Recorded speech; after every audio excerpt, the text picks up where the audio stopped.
कभी अमेरिका के राष्ट्रपति डोनाल्ड ट्रंप ने भारत की अर्थव्यवस्था को डेड इकोनॉमी कहकर ताना मारा था। उस वक्त दुनिया भर में ये चर्चा थी कि शायद अब भारत की आर्थिक रफ्तार थम जाएगी।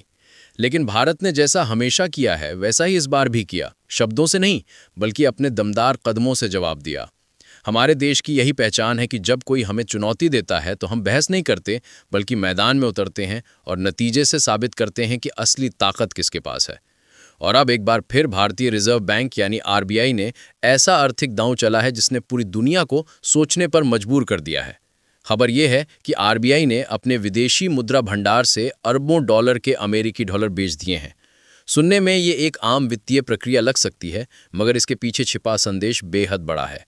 इस कदम ने न केवल भारतीय रुपए को मजबूती दी है बल्कि ये स्पष्ट कर दिया है कि भारत अब किसी भी दबाव में झुकने वाला नहीं। पिछले कुछ महीनों में जब रुपया डॉलर के मुकाबले कमज़ोर हुआ था तब शायद किसी ने नहीं सोचा था कि भारत इतनी जल्दी इतना दमदार पलटवार करेगा। विदेशी बाजारों में डॉलर की रफ्तार तेज होती जा रही थी और हमारे रुपए पर दबाव साफ झलकने लगा था। लेकिन तभी आरबीआई ने एक समझदारी भरा और दमदार कदम उठाया। उसने खुलकर मार्केट में बड़ी मात्रा में डॉलर उतार दिए। नतीजा ये हुआ कि अचानक डॉलर की सप्लाई बढ़ गई और उसकी कीमत खुद ब खुद नीचे खिसकने लगी। वहीं दूसरी तरफ रुपया संभल गया और उसकी चाल फिर से मजबूत दिखने लगी। अगर आप अक्टूबर के चार्ट पर नजर डालें तो साफ दिखेगा कि 6 अक्टूबर से 22 अक्टूबर के बीच डॉलर लगातार कमजोर पड़ा है, जबकि रुपया स्टेडी तरीके से चढ़ता गया है। आरबीआई का यह कदम सिर्फ एक बाजार सुधार नहीं था, बल्कि कई मोर्चों पर असर डालने वाला मास्टर स्ट्रोक साबित हुआ।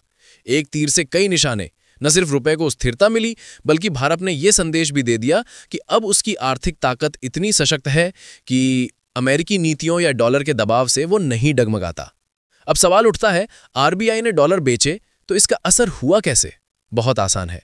जब फॉरेक्स मार्केट में डॉलर की मांग ज्यादा होती है और इसकी सप्लाई कम तो डॉलर महंगा हो जाता है और रुपया कमजोर दिखने लगता है।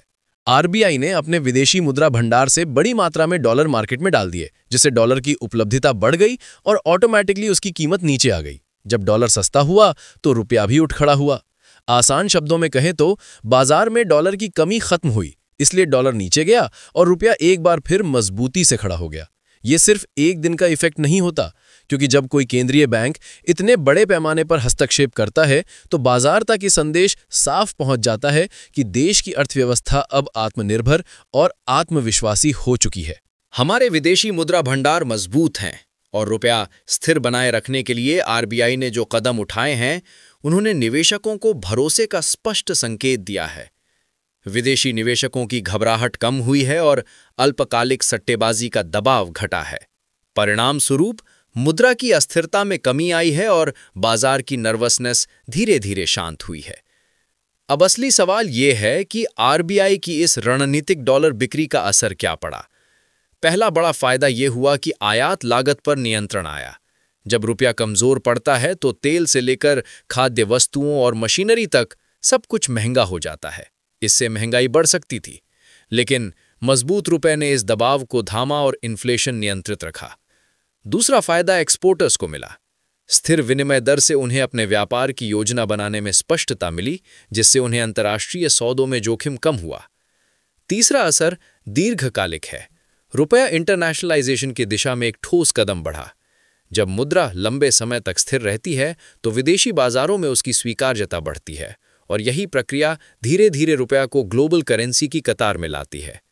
कुछ लोग कहते हैं कि इतनी डॉलर बिक्री से रिजर्व घट जाएंगे, लेकिन आरबीआई स्पष्ट कर चुका है कि हमारे भंडार पर्याप्त हैं और कई महीनों की इंपोर्ट जरूरतों को सहजता से पूरा कर सकते हैं। वास्तव में रिजर्व का सार्थक उपयोग यही है, संघर्ष के समय बाजार में हस्तक्षेप कर स्थिरता लाना और अर्थव्यवस्था को मंथन से बचाना। रिजर्व सिर्फ बैकअप नहीं बल्कि सक्रिय आर्थिक औजार है। दिलचस्प है कि इस कदम का असर केवल आर्थिक नहीं बल्कि राजनीतिक और कूटनीतिक स्तर पर भी दिखा। अमेरिकी वार्ताओं में टोन नरम हुई और टैरिफ कट करने की पेशकश सामने आई।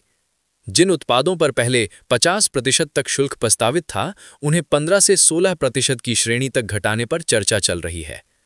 बदले में भारत ने भी कुछ सीमित रियायतें सुझाई हैं, जैसे गैर जीएम कृषि उत्पादों, नॉन जीएम कॉर्न और सोया मील के सीमित आयात की इजाजत।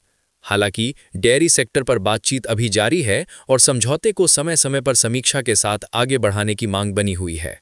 स्पष्ट है, ये पूरा अभियान केवल करेंसी स्थिरता भर नहीं है, यह निवेशकों और वैश्विक साझेदारों के सामने भारत की आर्थिक दृढ़ता और आत्मविश्वास का ऐलान है। इससे न सिर्फ हमारी सौदेबाजी की स्थिति मजबूत हुई है, बल्कि ये संदेश भी गया है कि भारत अब दबाव में नहीं, विश्वास में बातचीत करता है। लंबी अवधि में आरबीआई का ये कदम इकोनॉमिक सॉवरेनिटी की दिशा में मील का पत्थर साबित होगा। पहले देश आईएमएफ या वर्ल्ड बैंक जैसी एजेंसियों पर निर्भर रहते थे, लेकिन आज भारत अपने संसाधनों से खुद अपनी मुद्रा और अपनी अर्थव्यवस्था की रक्षा करने में सक्षम है। ये बदलाव भारत की विकास यात्रा का बड़ा प्रतीक है। अंतर्राष्ट्रीय स्तर पर भी इसका असर दिखा। आरबीआई की डॉलर बिक्री से डॉलर इंडेक्स में हल्की कमजोरी आई और प्रमुख ग्लोबल फर्म्स जैसे गोल्डमैन सैक्स और रिफिनिटिव सर्वे ने संकेत दिया कि आने वाले महीनों में डॉलर और कमजोर होगा, जबकि भारत, इंडोनेशिया और ब्राजील जैसी उभरती अर्थव्यवस्थाएं और ताकतवर बनेंगी। साफ है, फाइनेंशियल पावर का संतुलन अब पश्चिम से धीरे धीरे एशिया की ओर खिसक रहा है और भारत इस नेतृत्व का नेतृत्व करता दिख रहा है। भारत अब सिर्फ दुनिया की सबसे तेजी से बढ़ती अर्थव्यवस्था नहीं, बल्कि वैश्विक निर्णायक ताकत बनकर उभर रहा है। इसी दिशा में भारत अमेरिका ट्रेड डील को लेकर जो नई बातें सामने आई हैं, वो बेहद अहम हैं।